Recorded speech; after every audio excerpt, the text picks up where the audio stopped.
দেশে আনুষ্ঠানিকভাবে চালু হয়েছে গুগলের ডিজিটাল সেবা গুগল পে। বিশ্বজুড়ে বহুল ব্যবহৃত গুগল পে নিরাপদ ও দ্রুত পেমেন্টের জন্য বেশ জনপ্রিয়। তবে বাংলাদেশে এই সেবা এতদিন চালু ছিল না। 2011 সালের মে মাসে যাত্রা শুরু করে গুগল ওয়ালেট। এরপর এই ডিজিটাল পেমেন্ট সেবাটিকে আরও সহজ করে সব পর্যায়ে নিয়ে যেতে 2018 সালের আগস্টে কার্যক্রম শুরু করে গুগল পে। যুক্তরাষ্ট্রে অ্যাপসের মাধ্যমে প্রথম কাজ শুরু করে 2020 সালের 18 নভেম্বর।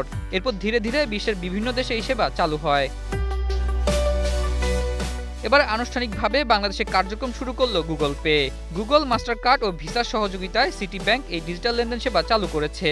মঙ্গলবার গুগল পের উদ্বোধনী অনুষ্ঠানের প্রধান অতিথি ছিলেন বাংলাদেশ ব্যাংকের গভর্নর আহসানিজ মনসুর।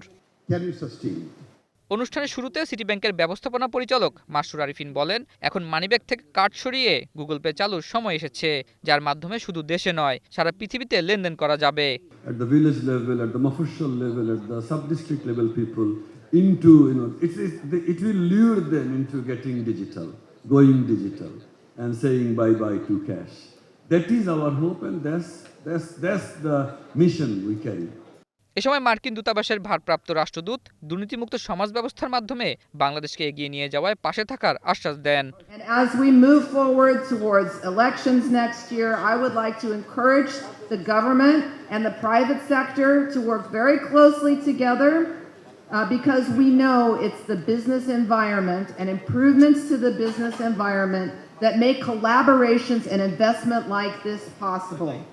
এ সময় গভর্নর বলেন, আর্থিক সেবা আরও ডিজিটাল করতে সহায়তা দিয়ে যাচ্ছে বাংলাদেশ ব্যাংক। আর লেনদেন ডিজিটাল হলে স্বচ্ছতা নিশ্চিত হয় বলেও জানান তিনি। বিদেশি আসলে আমাদের টাকা নিয়ে চলে যাবে, এটা এই ধারণাটা ভুল।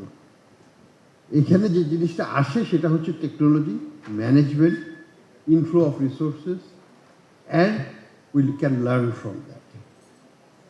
সব ক্ষেত্রে একটা ইন্ডাস্ট্রিয়াল আসলে সেই জিনিসগুলো হয়।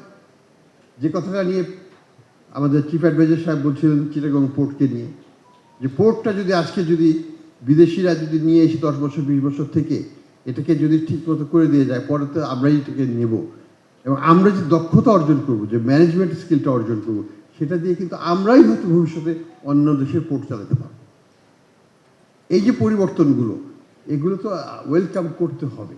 গুগল পে মূলত একটি মোবাইল পেমেন্ট বা ডিজিটাল ওয়ালেট পরিষেবা, যা গুগল দ্বারা পরিচালিত। ব্যবহারকারীরা তাদের ব্যাংক কার্ড গুগল পে অ্যাপে সংযুক্ত করে স্মার্টফোনের মাধ্যমে এনএফসি প্রযুক্তি ব্যবহার করে সহজেই পেমেন্ট করতে পারেন। এটি পেমেন্টের সময় কার্ডের মূল তথ্য ব্যবহার না করে ভার্চুয়াল অ্যাকাউন্টের নম্বরের মাধ্যমে নিরাপত্তা নিশ্চিত করে। এখন থেকে সিটি ব্যাংক গ্রাহক তাদের কার্ড গুগল পেতে যুক্ত করে ব্যবহার করতে পারবেন।